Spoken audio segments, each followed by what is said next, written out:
धारा 370 निरस्त किया जा चुका है। इसके साथ साथ जम्मू कश्मीर को केंद्र शासित प्रदेश और लद्दाख को केंद्र शासित प्रदेश बनाया जा चुका है। इस बाबत राष्ट्रपति ने अपना अनुमोदन ही नहीं दिया, बल्कि अब यह कानून बन चुका है।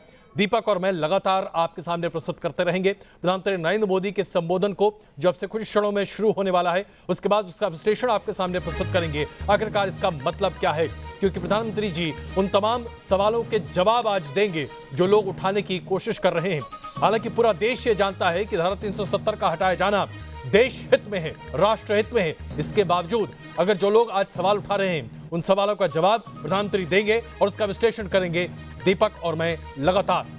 सबसे बड़ी बात यह कि प्रधानमंत्री मोदी जब राष्ट्र को संबोधित कर रहे हैं तो ऐसे में खासकर कश्मीरी जनता के लिए उनका क्या संबोधन होगा, कश्मीर की जनता को वो क्या कहते हैं, क्या उनका इंडिकेशन होता है इंटरनेशनल कम्युनिटी के लिए। हालांकि ये पूरी तरह से भारत का आंतरिक मामला है, लेकिन भारत जैसे दुनिया के सबसे बड़े लोकतंत्र का प्रधानमंत्री अगर देश से बात करेगा तो जाहिर सी बात है पूरी दुनिया की निगाह इस पर लगी रहेंगी। इसके अलावा देश के बाकी भागों में जिसने सरकार के इस फैसले का पुरजोर समर्थन किया है, आप हमारे स्क्रीन्स पर देख रहे हैं किस तरह से अमित शाह लोकसभा के अंदर 370 पर बोल रहे थे और किस तरह से राज्यसभा ने इसको पास किया था। और तीसरी तस्वीर में आप देख रहे हैं कि कश्मीर में किस तरह से तेजी से हालात सामान्य हो रहे हैं। सांबा में कल से स्कूल कॉलेज खुलेंगे और सरकारी कर्मचारियों को काम पर जाने को कह दिया है। अजय ने आपको अभी भी बताया कि किस तरीके से जनरल बिपिन रावत ने रक्षा मंत्री को ब्रीफ किया है। और इस विश्लेषण में मेरे साथ कौन कौन होगा मैं एक बार आपको बता देता हूं। हमारे साथ वरिष्ठ पत्रकार अवधेश कुमार जी होंगे जो बड़ा सटीक विश्लेषण करते हैं, दो टूक बात कहते हैं। इसके अलावा मेरे साथ मनोजीत मंडल होंगे जो कि टीएमसी के सपोर्टर है और यही गिनी चुनी पार्टियों में से है जिसने इस प्रस्ताव का संसद के अंदर विरोध किया था। इसके अलावा नेत्री भट्ट होंगी जो कि कश्मीर मामलों की एक एक्सपर्ट है, एक्टिविस्ट है। मेजर जनरल के सिन्हा होंगे defence expert, doctor Geeta Bhatt होंगी जो कि एक पॉलिटिकल एनालिस्ट है, और साथ ही साथ आरपी सिंह होंगे जो भारतीय जनता पार्टी के राष्ट्रीय सचिव हैं और कश्मीर मामलों को देखते रहे। अजय, आप क्या सुनने की उम्मीद कर रहे हैं प्रधानमंत्री से? दीपक, अगर मोटी बात कही जाए तो मुझे ऐसा लगता है कि प्रधानमंत्री नरेंद्र मोदी न सिर्फ आज कश्मीर की जनता को संबोधित करेंगे, बल्कि पूरे देश को इस बाबत आश्वस्त करने की कोशिश करेंगे कि धारा 370 और 35A किस तरीके से जम्मू कश्मीर को हिंदुस्तान से अलग थलग करने की एक ऐसी धारा थी जिसने कश्मीर की आवाम को कभी हिंदुस्तान से जुड़ने का मौका नहीं दिया।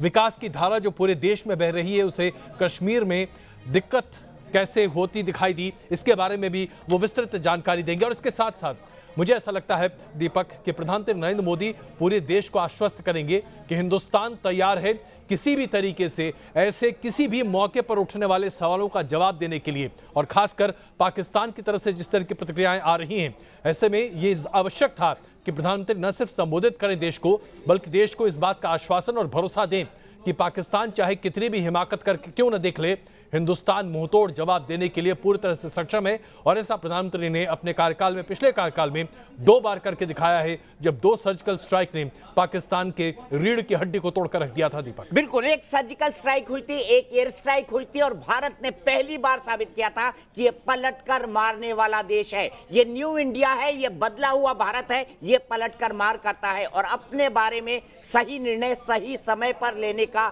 विवेक और सामर्थ्य भारत के अंदर है। आप देख रहे हैं ये जो फ्रेम आ रही है, ये दूरदर्शन न्यूज की है, जहां पर प्रधानमंत्री अब से चंद सेकंड बाद आएंगे। लेकिन उससे पहले मैं आपको बता दूं कि 8 का दिलचस्प संयोग है। 8 वही तारीख थी जब प्रधानमंत्री ने नोटबंदी की घोषणा की थी और आज की तारीख भी संयोग से 8 है। इसके अलावा 8 के प्रधानमंत्री से क्या क्या संबंध है वो हम आपको दिखा रहे हैं। और प्रधानमंत्री परिवार के तौर पर आपने, हमने, पूरे देश ने एक ऐतिहासिक फैसला लिया है।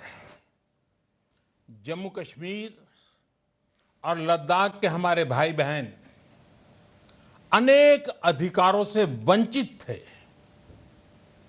जो उनके विकास में बड़ी बाधा थी, वो हम सबके प्रयासों से अब दूर हो गई है। जो सपना सरदार वल्लभ भाई पटेल का था, बाबा साहब आम्बेडकर का था, डॉक्टर श्यामा प्रसाद मुखर्जी का था, अटल जी और करोड़ों देशभक्तों का था, वो सपना अब पूरा हुआ है। जम्मू कश्मीर और लद्दाख में एक नए युग की शुरुआत हुई है। अब देश के सभी नागरिकों के हक भी समान है और दायित्व भी समान है। मैं जम्मू कश्मीर के लोगों को, लद्दाख के लोगों को और प्रत्येक देशवासी को हृदयपूर्वक बहुत बहुत बहुत बधाई देता हूं।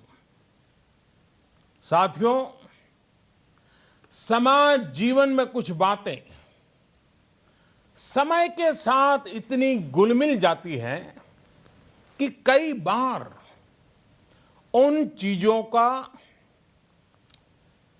एक प्रकार से मन में स्थायी भाव बन जाता है, स्थायी मान लिया जाता है। ये भाव आ जाता है कि कुछ बदलेगा ही नहीं, बस ऐसे ही चलेगा।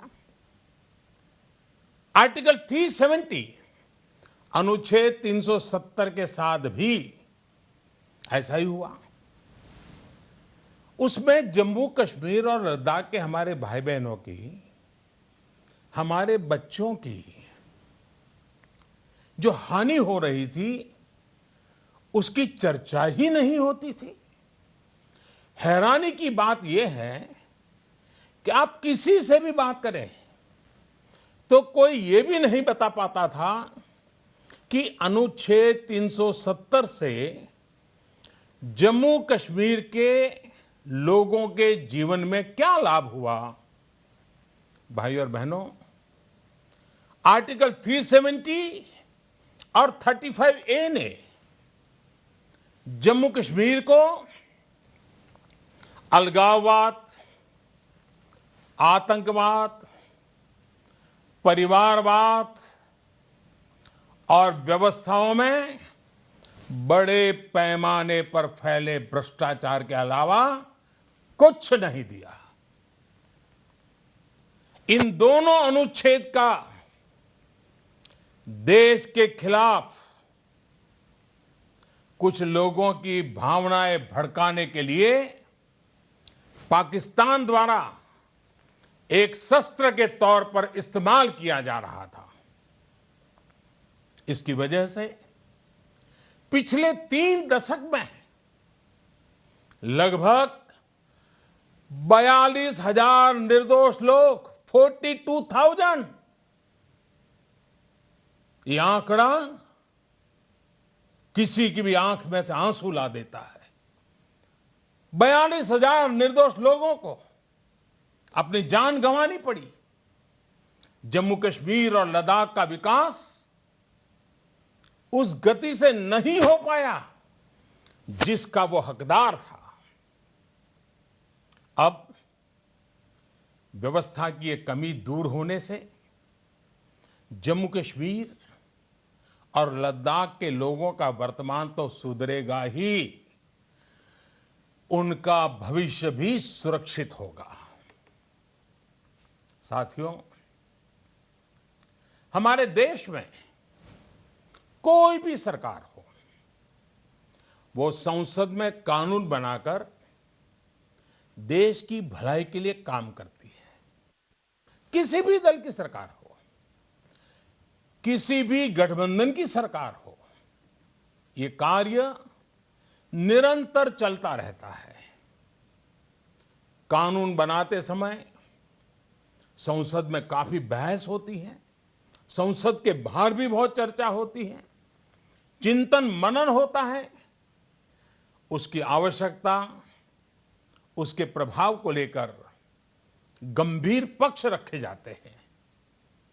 इस प्रक्रिया से गुजरकर जो कानून बनता है वो पूरे देश के लोगों का भला करता है। लेकिन कोई कल्पना नहीं कर सकता कि संसद इतनी बड़ी संख्या में कानून बनाए और वो कानून देश के एक हिस्से में लागू ही ना हो। यहां तक कि पहले की जो सरकारें एक कानून बनाकर वाहवाही लूटती थी, वो भी ये दावा नहीं कर पाती थी कि उनका बनाया कानून जम्मू कश्मीर में भी लागू होगा। जो कानून देश की पूरी आबादी के लिए बनता था, उसके लाभ से जम्मू कश्मीर के 1.5 करोड़ से ज्यादा लोग वंचित रह जाते थे। सोचिए, देश के अन्य राज्यों में बच्चों को शिक्षा का अधिकार है, लेकिन जम्मू कश्मीर के बच्चे इससे वंचित थे। क्या गुनाह है उन बच्चों का? देश के अन्य राज्यों में बेटियों को जो सारे हक मिलते हैं, वो सारे हक जम्मू कश्मीर की बेटियों को नहीं मिलते थे। देश के अन्य राज्यों में सफाई कर्मचारियों के लिए सफाई कर्मचारी एक्ट लागू है, लेकिन जम्मू कश्मीर के सफाई कर्मचारी इससे वंचित थे, उनको यह हक नहीं दिया गया था। देश के अन्य राज्यों में दलितों पर अत्याचार रोकने के लिए सख्त कानून लागू है, लेकिन जम्मू कश्मीर में ऐसा नहीं था। देश के अन्य राज्यों में अल्पसंख्यकों के हितों की रक्षण के लिए माइनॉरिटी एक्ट लागू है, लेकिन जम्मू कश्मीर में ऐसा नहीं था। देश के अन्य राज्यों में मजदूरों के लिए, श्रमिकों के हितों की रक्षा के लिए मिनिमम वेजेस एक्ट लागू है, लेकिन जम्मू कश्मीर में काम करने वाले श्रमिकों को यह सिर्फ और सिर्फ कागजों पर ही लटका हुआ मिलता था। देश के अन्य राज्यों में चुनाव लड़ते समय एससी, एसटी, अनुसूचित जनजाति के भाइयों बहनों को आरक्षण का लाभ मिलता था, लेकिन जम्मू कश्मीर में ऐसा नहीं था। साथियों, अब आर्टिकल 370 और 35A बीते हुए इतिहास की बात हो जाने के बाद उसके नकारात्मक प्रभावों से भी जम्मू कश्मीर जल्द बाहर निकलेगा, इसका मुझे पूरा विश्वास है। भाइयों और बहनों, नई व्यवस्था में केंद्र सरकार की यह प्राथमिकता रहेगी कि राज्य के कर्मचारियों को, जिसमें जम्मू कश्मीर की पुलिस भी शामिल है, उन सबको दूसरे केंद्र शासित प्रदेश के कर्मचारियों और वहां की पुलिस के बराबर की सुविधाएं मिले। अभी केंद्र शासित प्रदेशों में अनेक ऐसी वित्तीय सुविधाएं जैसे एलटीसी, हाउस रेंट अलाउंस, बच्चों की शिक्षा के लिए एजुकेशन अलाउंस, हेल्थ स्कीम जैसी अनेक सुविधाएं दी जाती हैं, जिनमें से अधिकांश जम्मू कश्मीर के कर्मचारियों को, पुलिस परिवारों को नहीं मिलती हैं। ऐसी सुविधाओं का तत्काल रिव्यू कराकर जल्द ही जम्मू कश्मीर के कर्मचारियों को, पुलिसों को, उनके परिवारजनों को ये सुविधाएं मुहैया कराई जाएगी। साथियों, बहुत जल्द ही जम्मू कश्मीर और लद्दाख में सभी केंद्रीय और राज्य के रिक्त पदों को भरने की प्रक्रिया शुरू की जाएगी। इससे स्थानीय नौजवानों को रोजगार के पर्याप्त अवसर उपलब्ध होंगे। साथ ही केंद्र सरकार की पब्लिक सेक्टर यूनिट्स और प्राइवेट सेक्टर की बड़ी कंपनियों को भी रोजगार के नए अवसर उपलब्ध कराने के लिए प्रोत्साहित किया जाएगा।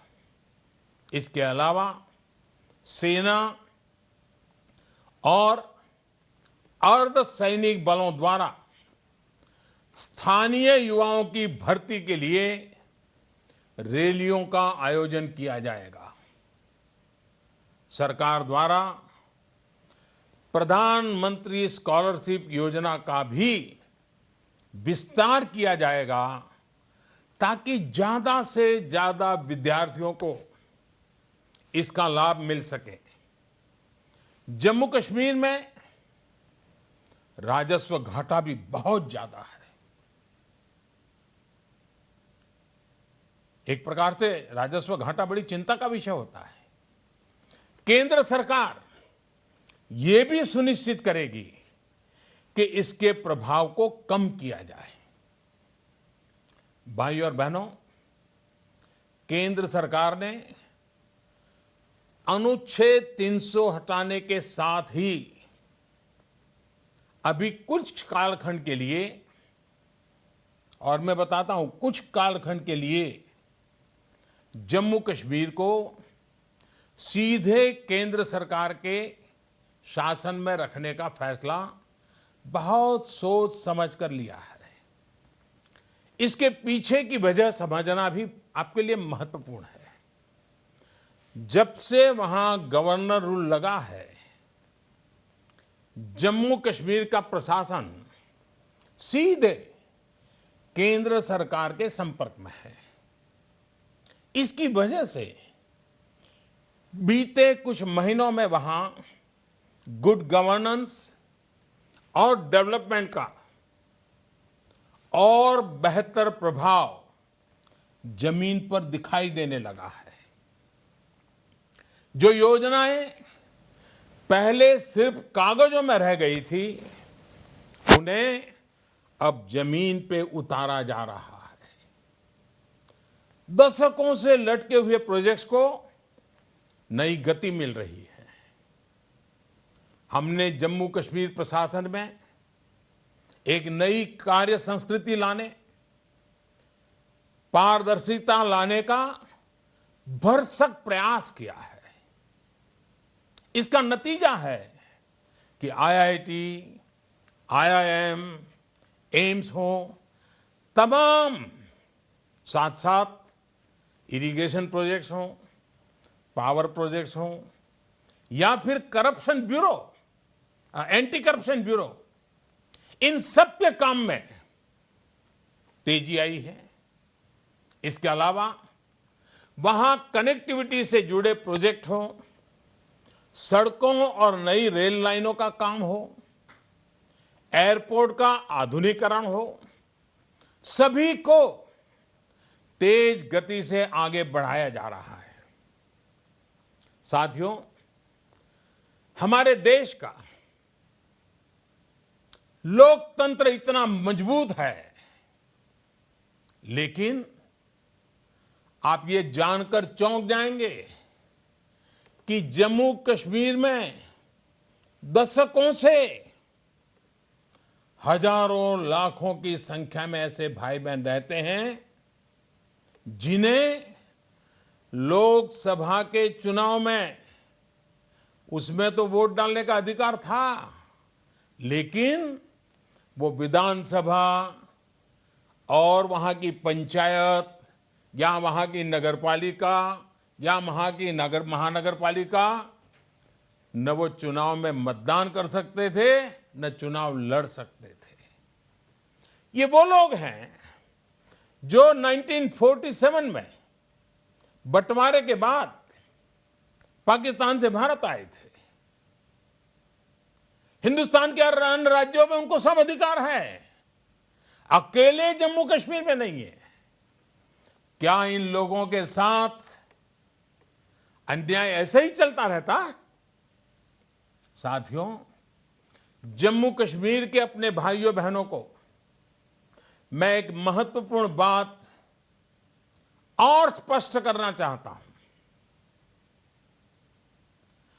आपका जनप्रतिनिधि आपके द्वारा ही चुना जाएगा, आपके बीच से ही आएगा। जैसे पहले एमएलए होते थे, वैसे ही एमएलए आगे भी होंगे। जैसे पहले कैबिनेट होती थी, मंत्रिपरिषद होती थी, वैसे ही मंत्रिपरिषद आगे भी होगी। जैसे पहले आपके सीएम होते थे, वैसे ही आगे भी आपके मुख्यमंत्री होंगे, आपके सीएम होंगे। साथियों, मुझे पूरा विश्वास है कि इस नई व्यवस्था के तहत हम सब मिलकर आतंकवाद, अलगाववाद से जम्मू कश्मीर को मुक्त कराएंगे।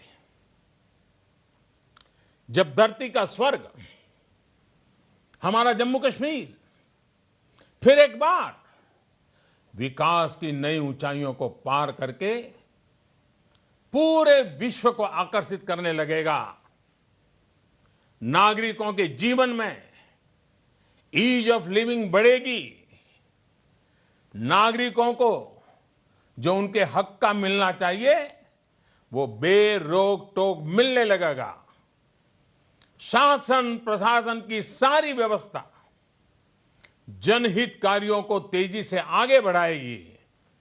तो मैं नहीं मानता कि केंद्र शासित प्रदेश, यूनियन टेरिटरी की व्यवस्था जम्मू कश्मीर के अंदर चलाए रखने की जरूरत पड़ेगी। हां, लद्दाख में वो बनी रहेगी। भाइयों और बहनों, हम सभी चाहते हैं कि आने वाले समय में जम्मू कश्मीर विधानसभा के चुनाव हो, नई सरकार बने, नए तेजस्वी ऊर्जावान नौजवान एमएलए बने, मंत्री बने, मुख्यमंत्री बने। मैं जम्मू कश्मीर के लोगों को भरोसा देता हूं कि आपको बहुत ईमानदारी के साथ पूरे पारदर्शी वातावरण में आपके अपने प्रतिनिधि चुनने का अवसर तुरंत मिलेगा।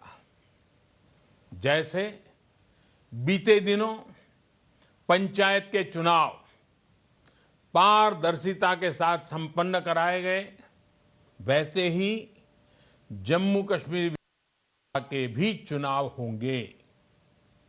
मैं राज्य के गवर्नर से भी आग्रह करूंगा कि ब्लॉक डेवलपमेंट काउंसिल का गठन जो पिछले 2-3 दशकों से लंबित है, उसे पूरा करने का काम भी जल्द से जल्द किया जाए। साथियों, ये मेरा खुद का अनुभव है कि 4-5 महीने पहले जम्मू कश्मीर और लद्दाख के पंचायत चुनावों में जो लोग चुनकर आए, वे बहुत बेहतरीन काम कर रहे हैं, वे अभिनंदन के अधिकारी हैं। कुछ महीनों पहले जब मैं श्रीनगर गया था तो वहां मेरी उनसे लंबी मुलाकात भी हुई थी। जब वो यहां दिल्ली आए थे, मेरे घर पे आए थे, मैंने उनसे काफी देर तक बात की थी। पंचायत के इन साथियों की वजह से, चुने हुए पंचायत के पंच और प्रधान के वजह से जम्मू कश्मीर में बीते दिनों ग्रामीण स्तर पर बहुत तेजी से काम हुआ है। हर घर बिजली पहुंचाने का काम हो या फिर राज्य को ओपन डेफिकेशन फ्री ओडीएफ बनाना हो, इसमें पंचायत के प्रतिनिधियों की बहुत बड़ी भूमिका रही है। उसमें भी महिला पंच जो चुन करके आई है, उन बहनों ने तो कमाल करके दिया है। मुझे पूरा विश्वास है कि अब अनुच्छेद 370 हटने के बाद जब इन पंचायत सदस्यों को नई व्यवस्था में काम करने का मौका मिलेगा तो वो कमाल कर देंगे। ये मैंने देखा है और मेरा विश्वास है, मुझे पूरा विश्वास है कि जम्मू कश्मीर की जनता अलगाववाद को परास्त करके नई आशाओं के साथ, नई ऊर्जा के साथ, नए सपनों के साथ आगे बढ़ेगी। मुझे पूरा विश्वास है कि जम्मू कश्मीर की जनता गुड गवर्नेंस और पारदर्शिता के वातावरण में नए उत्साह के साथ अपने लक्ष्यों को प्राप्त करेगी। साथियों, दशकों के परिवारवाद ने जम्मू कश्मीर के मेरे युवाओं को नेतृत्व का अवसर ही नहीं दिया। अब मेरे युवा जम्मू कश्मीर के विकास का नेतृत्व करेंगे और उसे नई ऊंचाइयों पर ले जाएंगे। मैं जम्मू कश्मीर और लद्दाख के नौजवानों, वहां की बहन बेटियों से विशेष आग्रह करूंगा कि अपने क्षेत्र के विकास की कमान आगे आइए, खुद संभालिए। साथियों, जम्मू कश्मीर और लद्दाख में दुनिया का सबसे बड़ा टूरिस्ट डेस्टिनेशन बनने की क्षमता है। इसके लिए जो वातावरण चाहिए, शासन प्रशासन में जो बदलाव चाहिए, वो किए जा रहे हैं। लेकिन मुझे इसमें हर देशवासी का साथ चाहिए, हर हिंदुस्तानी का साथ चाहिए। एक जमाना था जब बॉलीवुड की फिल्मों की शूटिंग के लिए कश्मीर पसंदीदा जगह थी। उस दौरान शायद ही कोई फिल्म बनती हो जिसकी कश्मीर में शूटिंग न होती हो। अब जम्मू कश्मीर में स्थितियां सामान्य होंगी तो देश ही नहीं, दुनिया भर के लोग वहां फिल्मों की शूटिंग करने आएंगे।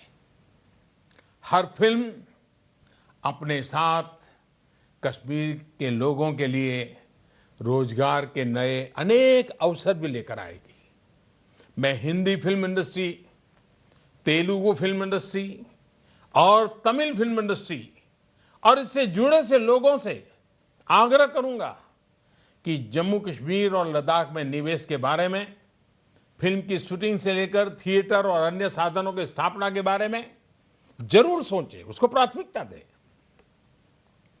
जो टेक्नोलॉजी की दुनिया से जुड़े लोग हैं, चाहे वो प्रशासन में हो या फिर प्राइवेट सेक्टर में, उनसे भी मेरा आग्रह है कि अपनी नीतियों में, अपने फैसलों में इस बात को प्राथमिकता दें कि जम्मू कश्मीर में कैसे टेक्नोलॉजी का विस्तार किया जाए। वहां के नौजवान तेजस्वी हैं, ओजस्वी हैं, अंग्रेजी भाषा के साथ जुड़े हुए हैं। जब वहां डिजिटल कम्युनिकेशन को ताकत मिलेगी, जब वहां BPO centre, common service centre बढ़ेंगे, जितना ज्यादा टेक्नोलॉजी का विस्तार होगा उतना ही जम्मू कश्मीर के हमारे भाई बहनों का जीवन आसान होगा, उनकी आजीविका और रोजी रोटी कमाने के अवसर बढ़ेंगे। साथियों, सरकार ने जो फैसला लिया है वो जम्मू कश्मीर और लद्दाख के उन नौजवानों को भी मदद करेगा जो स्पोर्ट्स की दुनिया में आगे बढ़ना चाहते हैं। नई स्पोर्ट्स एकेडमीज, नए स्पोर्ट्स स्टेडियम, साइंटिफिक एनवायरनमेंट में ट्रेनिंग, उन्हें दुनिया में अपना टैलेंट दिखाने में मदद करेगी। और कश्मीर का बच्चा खेल के मैदान में दुनिया के अंदर हिंदुस्तान का नाम रोशन करेगा, ये ताकत वहां पड़ी है।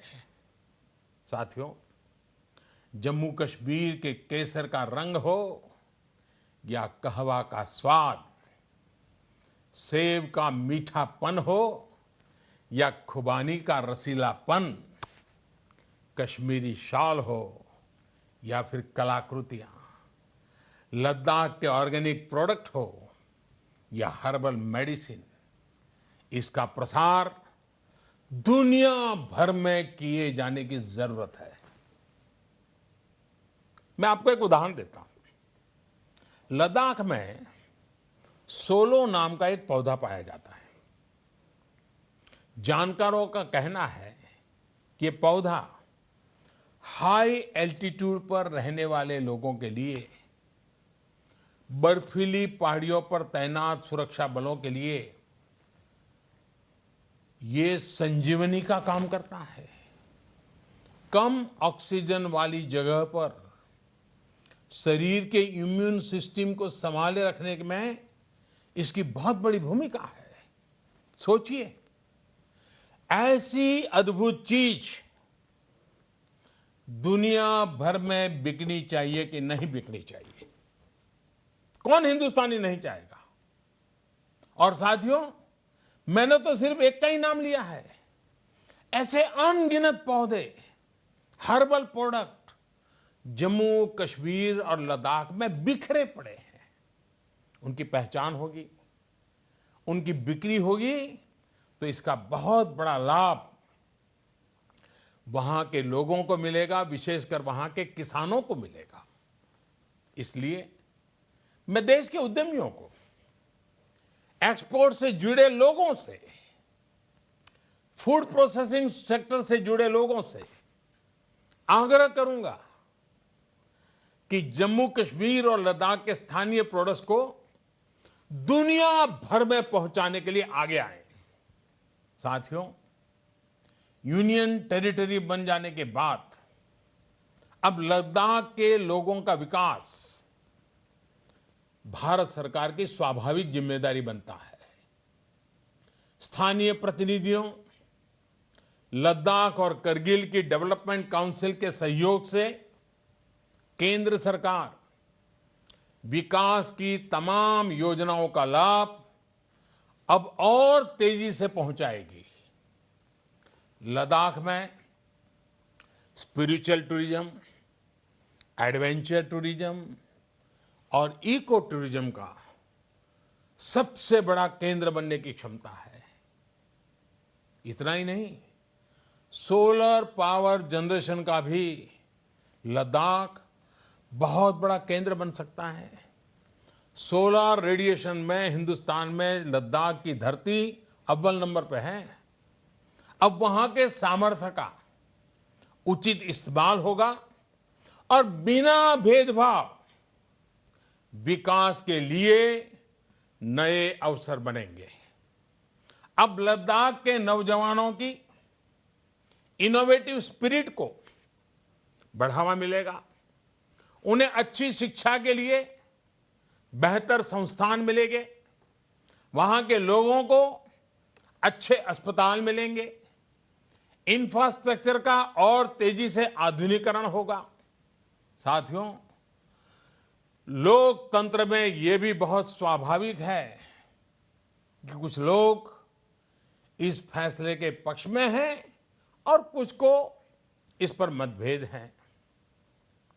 मैं उनके मतभेद का भी सम्मान करता हूं और उनकी आपत्तियों का भी। इस पर जो बहस हो रही है उसका केंद्र सरकार जवाब भी दे रही है, समाधान करने का प्रयास भी कर रही है और यह हमारा लोकतांत्रिक दायित्व है। लेकिन मेरा उनसे आग्रह है कि वो देश हित को सर्वोपरि रखते हुए व्यवहार करें और जम्मू कश्मीर, लद्दाख, उसको नई दिशा देने में सरकार की मदद करें, देश की मदद करें, देश की भावनाओं का आदर करें। संसद में किसने मतदान किया, किसने नहीं किया, किसने समर्थन दिया, किसने नहीं दिया, इससे आगे बढ़कर अब हमें जम्मू कश्मीर लद्दाख के हित में मिल करके एकजुट होकर के काम करना है। मैं हर देशवासी को ये भी कहना चाहता हूं कि जम्मू कश्मीर और लद्दाख के लोगों की चिंता ये हम सबकी चिंता है। 130 करोड़ नागरिकों की चिंता है। उनके सुख दुख, उनकी तकलीफ से हम अलग नहीं हैं, अलग हो नहीं सकते हैं। अनुच्छेद 370 से मुक्ति एक सच्चाई है, लेकिन सच्चाई यह भी है कि इस समय एहतियात के तौर पर कुछ कदम उठाने की जरूरत थी। उन कदमों के कारण जो भी परेशानी हो रही है उसका मुकाबला भी वहीं के लोग कर रहे हैं और वो भी सहयोग देकर के कर रहे हैं। कुछ मुट्ठी भर लोग जो वहां हालात बिगाड़ना चाहते हैं उन्हें धैर्यपूर्वक जवाब भी वहां के ही हमारे भाई बहन दे रहे हैं। हमें यह भी नहीं भूलना चाहिए कि आतंकवाद और अलगाववाद को बढ़ावा देने की पाकिस्तानी साजिशों के विरोध में जम्मू कश्मीर के ही देशभक्त लोग डट करके खड़े हुए हैं। भारतीय संविधान पर विश्वास करने वाले हमारे ये सभी भाई बहन अच्छा जीवन जीने के अधिकारी हैं। उनके सपनों को साकार करने के लिए उनको मौका मिले, यह उनका हक है। हमें उन सब पर गर्व है। मैं आज जम्मू कश्मीर के इन साथियों को भरोसा देता हूं कि धीरे धीरे हालात सामान्य हो जाएंगे और उनकी परेशानी भी कम होती चली जाएगी। साथियों,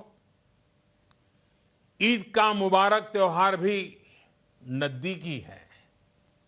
ईद के लिए मेरी ओर से आप सभी को बहुत बहुत शुभकामनाएं। सरकार इस बात का ध्यान रख रही है कि जम्मू कश्मीर में ईद मनाने में लोगों को कोई परेशानी ना हो।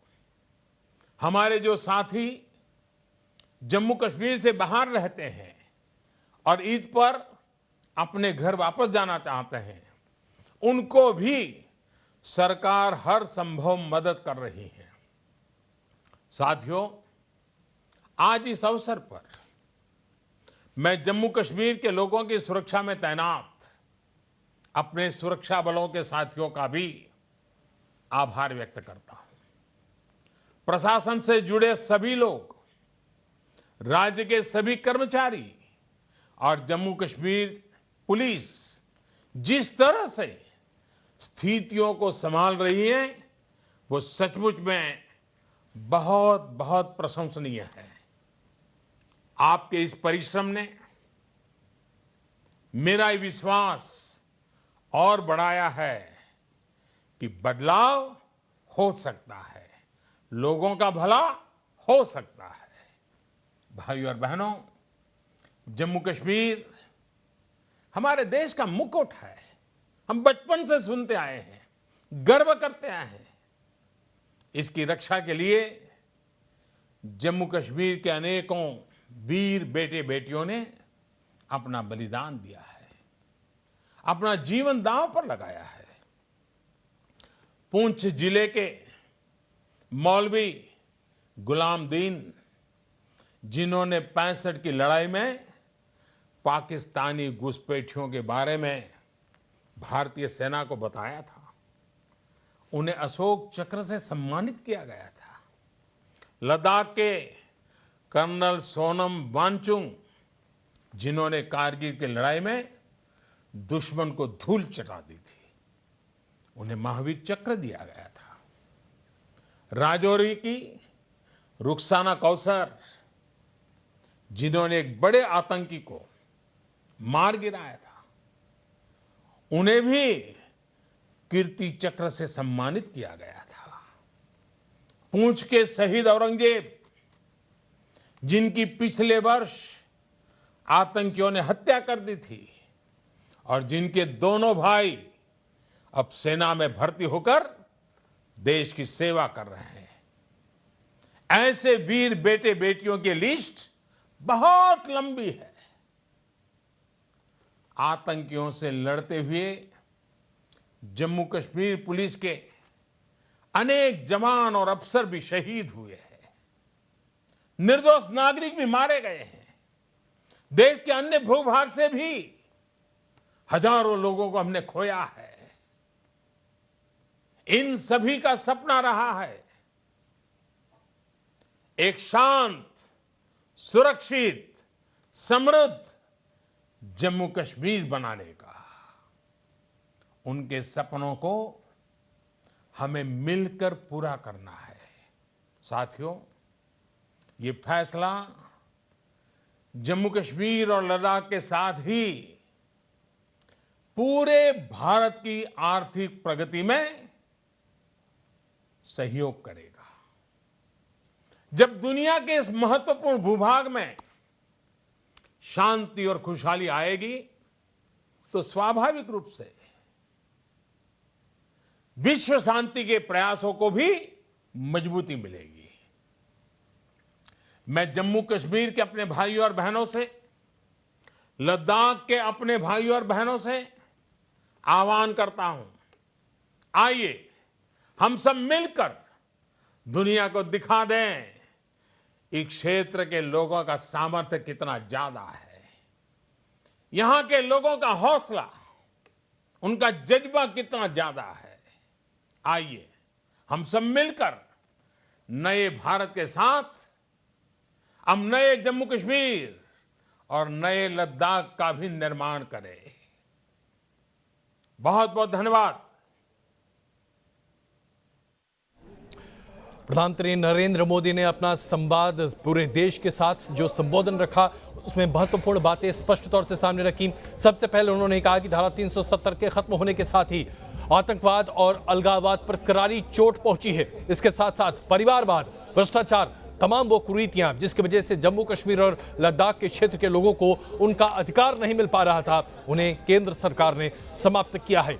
वक्त आ गया है कि जम्मू कश्मीर और लद्दाख क्षेत्र के लोगों को न सिर्फ पूरे देश से जोड़ा जाए, बल्कि उन्हें उनके अधिकारों से वंचित करने वाले तमाम उन धाराओं से मुक्त कर उन्हें विकास के रास्ते पर रखा जाए और आगे बढ़ाया जाए। और अजय, मुझे सबसे महत्वपूर्ण बात इसमें लगती है कि प्रधानमंत्री ने बड़े स्ट्रेट अवे और बड़े सुनियोजित ढंग से, बड़े ऑर्गेनाइज्ड ढंग से हर मुद्दे को चुना है। जिन 3 मुद्दों से वो कश्मीर को फ्री चाहते हैं वो है अलगाववाद, आतंकवाद, परिवारवाद, ये 3 बातें। उसके बाद में एक एक पॉइंट पर जल्दी से चलता हूं।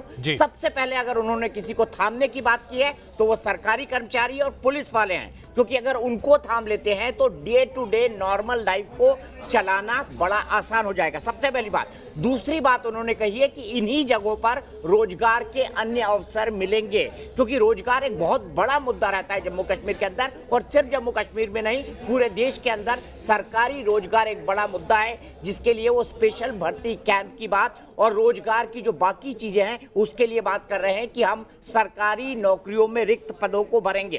करप्शन के लिए उन्होंने कहा है कि जो परिवारवाद और करप्शन पर बार बार अमित शाह ने बात की, उसके लिए वो एंटी करप्शन ब्यूरो को बढ़ाएंगे। और चौथी चीज जो सबसे महत्वपूर्ण की है और आखिरी बात मैं अपनी कहूंगा कि उन्होंने कहा है कि अब कश्मीर के युवा लोग नया नेतृत्व दें। उन्होंने इस एक तरह से इंडिकेट किया है कि परिवारवाद से इसको मुक्त किया जाए, और ये एक्सपेरिमेंट अमित शाह ऑलरेडी कर चुके हैं, प्रधानमंत्री ऑलरेडी कर चुके हैं, फ्री एंड फेयर पंचायत के इलेक्शन करा के, और उन्हीं के थ्रू वो तमाम अभी तक की जितनी बातें हैं, जितने सरकार की योजनाएं हैं, उन्हीं के थ्रू वो पहुंचाने की कोशिश जब से राष्ट्रपति शासन लगा है वो कर रहे हैं। अब देखिए आपको कौन से पॉइंट इसमें सबसे इंपॉर्टेंट लगते हैं, बड़े संक्षेप में। देखिए, ये तो मूल 7 उन्होंने जो घोषणाएं की जिनमें से आपने चर्चा किया है, उसमें सबसे पहले जो जरूरी थी, जिसको आपने कहा कि अगर आप एक ऐतिहासिक कदम उठाते हैं, नया अध्याय लिखते हैं, तो पहले अपने अंदर को संभालना पड़ता है। और उस पर उनका पूरा फोकस था, विश्वास दिलाने पर। यह तो दृढ़ निश्चय था कि हम जो कदम उठाए हो सही है, लेकिन उसमें इंसानियत, संवेदनशीलता, मानवीयता और संपूर्ण जम्मू कश्मीर और लद्दाख के उन लोगों के लिए संबोधन था जिनको 370 के कारण उनके मूलभूत नागरिक अधिकारों से और जीवन में जो कुछ भी उनको मिलना चाहिए उन सब से वंचित थे। ये घोषणा करते हुए उन्होंने जो कुछ भी आज कहा है, लेकिन जो एक बात मैं सबसे महत्वपूर्ण कह रहा हूं कि वो जो अंत में जब कह रहे हैं कि हम आप सबका आह्वान करते हैं कि आइए एक नया जम्मू कश्मीर, एक नया लद्दाख बनाएं और यहां अगर शांति हो जाएगी और विकास करेंगे तो ये विश्व शांति में योगदान देगा। पाकिस्तान का नाम उन्होंने नहीं लिया, पाकिस्तान को कुछ नहीं कहा, लेकिन दुनिया को भी एक संदेश इसके माध्यम से, मेरे ख्याल से अजय एक जगह लिया उन्होंने और पाकिस्तान का नाम लिया और वो आतंकवाद के संबंध में लिया था बिल्कुल। लेकिन गीता भट्ट जी इस वक्त हमारे साथ जुड़ चुके हैं। गीता जी, मैं आपके सामने प्रधानमंत्री जी के इस वक्तव्य को रख रहा हूं और मैं चाहता हूं कि इसका पर जरा आप अपनी टिप्पणी सामने रखें। लोकतंत्र में ये बहुत स्वाभाविक है कि कुछ लोग इस फैसले के पक्ष में और कुछ को इस पर मतभेद है। मैं उनके मतभेद का सम्मान करता हूं और उनकी आपत्तियों का भी। इस पर जो बहस हो रही है उसका केंद्र सरकार जवाब दे रही है, लेकिन मेरा उनसे आग्रह है कि वो देश हित को सर्वोपरि रखते हुए व्यवहार करें और जम्मू कश्मीर लद्दाख को नई दिशा देने में सरकार की मदद करें।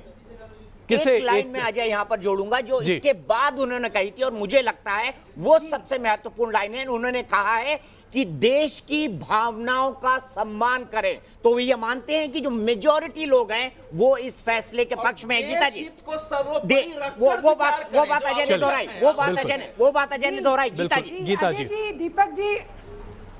अजय जी, दीपक जी, देखिए ये जो आर्टिकल 370 को हटाकर जो एक बड़ा ही साहसिक और ऐतिहासिक कदम जो मोदी सरकार ने उठाया है, उसका आप देखिए पूरे देश भर में जिस प्रकार से उसको समर्थन मिला है, और चाहे वो सोशल मीडिया हो, चाहे वो अखबार में, आप जनगण से बात कीजिए, आप सड़कों पे लोगों से बात कीजिए, आप विद्यालयों में बात कीजिए, कॉलेजों में बात कीजिए, हर व्यक्ति के मन में कहीं ना कहीं जो एक टीस थी कि ऐसा क्यों कि जम्मू कश्मीर भारत का अंग होते हुए भी अभिन्न अंग क्यों नहीं बन पा रहा है। उस समस्या का जो समाधान हुआ है उस विषय में जो कुछ राजनीतिक दल और राजनेताओं ने जिस प्रकार से राजनीति करने का, और कुछ दुख का भी एक विषय है कि ऐसा लग रहा था अजय जी कि जो पाकिस्तान की संसद में जिस प्रकार से वहां के विदेश मंत्री बोल रहे थे,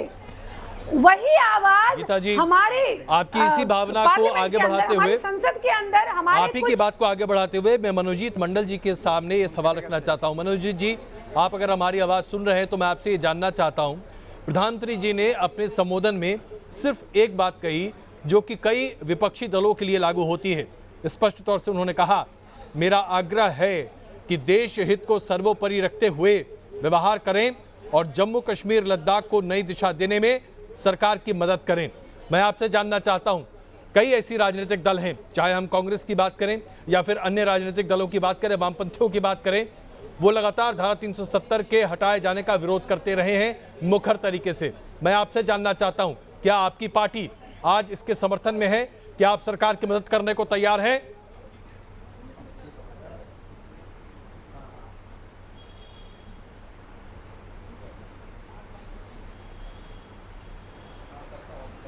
मनोजीत, मैं आपसे सीधे जानना चाहता हूं, क्या आप, मनोजीत का फोन कट गया, जनरल सिन्हा के पास चलते हैं। जनरल सिन्हा साहब, पाकिस्तान का सिर्फ एक बार नाम लिया है और उनका कहना है कि अगर जम्मू कश्मीर और लद्दाख में शांति आती है तो ये विश्व शांति के लिए एक बहुत अच्छी चीज होगी। क्या संदेश है पाकिस्तान के लिए, क्या संदेश है आपके हिसाब से इंटरनेशनल कम्युनिटी के लिए इस स्पीच के अंदर? देखिए दीपक जी, जो सबसे बड़ी बात कही है उन्होंने, वो बात भले ही खुल के सामने नहीं हो, पाकिस्तान का नाम एक बार लिया है और पाकिस्तान जो हमने जो करके दिखाई है, जो ये सरकार खास करके 370 और 35A, ये टोटल ऐसा इसको कहते हैं मास्टर स्ट्रोक है कि पाकिस्तान तो धाराशाही है, उसकी बौखलाहट जो आप देखते हैं, पाकिस्तान डिफीट हो चुका है। मैं आपको ये बताता हूँ, उन्होंने अलगाववाद का जब नाम लिया और आतंकवाद को कहा, अपने ओपनिंग सेंटेंस जी। में और कहा कि कौन मारे, कौन डिफीट करेगा। जब आप देखें उनके क्लोजिंग रिमार्क्स में है तो उन्होंने नाम लिया, मौलवी दीन का नाम लिया, सोनम वांगचुक का नाम लिया, औरंगजेब का नाम लिया, वहाँ के पुलिस के, वहाँ के लोगों का नाम लिया और वही उनको डिफीट करेंगे। मेरा यह मानना है और विश्वास है और मेरे ख्याल से यह बहुत बड़ी चीज है, इसके ऊपर जोर देनी चाहिए और दोस्त को जनरल समझना सिन्हा, पड़ेगा। एक बहुत और संक्षेप इसके में साथ जवाब इस जो बात का सबसे दीजिए। बड़ी बात कही, प्रधानमंत्री जी के संबोधन में पाकिस्तान का जिक्र सिर्फ एक बार आया, लेकिन क्या अपने आप में पाकिस्तान के लिए काफी नहीं है? क्या पाकिस्तान को अब जिस तरह का वो एक तरह से झुनझुना पूरे देश दुनिया भर में बजा रहा है, उसे बंद करना अब नहीं चाहिए प्रधानमंत्री जी के इस संबोधन के बाद? देखिए, जितना ज्यादा पाकिस्तान और बौखलाएगा, जितनी ज्यादा इस तरह की बचकाना हरकत करेगा, वो पाकिस्तान के लिए खुद हानिकारक है। मैं एक उदाहरण देता हूं। वो कहता है कि हम ट्रेड बंद कर रहे हैं। आपको याद होगा 15 दिन पहले शुगर की कंसाइनमेंट जो आ रही थी पाकिस्तान में, उसमें बड़ा खेप ड्रग का था, वो पकड़ा गया था। पूरी ड्रग की दुनिया बंद हो जाएगी। और देखिए, पाकिस्तान जिन चीजों में पड़ रहा है, हमें पाकिस्तान को भूल जाना चाहिए। और आप याद रखिए, सुरक्षा बल तैयार हैं और कोई भी हरकत का, कोई हमें पाकिस्तान का पूरा इसमें अटेंशन लेने की जरूरत ही नहीं है। और मेरे ख्याल से प्रधानमंत्री ने बहुत अच्छा किया, एक बार भी नाम लेने की जरूरत नहीं है। जनरल सिंह, मैं क्षमा चाहता हूं, मैं आपको बीच में रोक रहा हूं, लेकिन आइए आपको एक बार फिर दिखाते हैं। प्रधानमंत्री नरेंद्र मोदी ने अपने संबोधन में सिर्फ एक बार पाकिस्तान का जिक्र किया, लेकिन क्या कहा उन्होंने पाकिस्तान के संदर्भ में?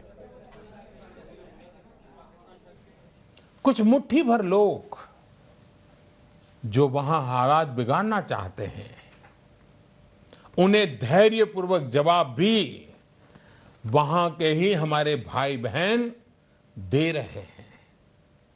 हमें यह भी नहीं भूलना चाहिए कि आतंकवाद और अलगाववाद को बढ़ावा देने की पाकिस्तानी साजिशों के विरोध में जम्मू कश्मीर के ही देशभक्त लोग डट करके खड़े हुए हैं। भारतीय संविधान पर विश्वास करने वाले हमारे ये सभी भाई बहन अच्छा जीवन जीने के अधिकारी हैं। सीधे चलते हैं मनोजीत के पास। मनोजीत टीएमसी के सपोर्टर है, वो पार्टी जिसने संसद में इसके खिलाफ मतदान किया था। मनोजीत, मेरा सीधा सवाल, क्या अब टीएमसी प्रधानमंत्री की इस अपील में, नए कश्मीर बनाने में, नए लद्दाख बनाने में प्रधानमंत्री का साथ देगी मतभेद बुलाकर, हाँ या ना? सीधा जवाब।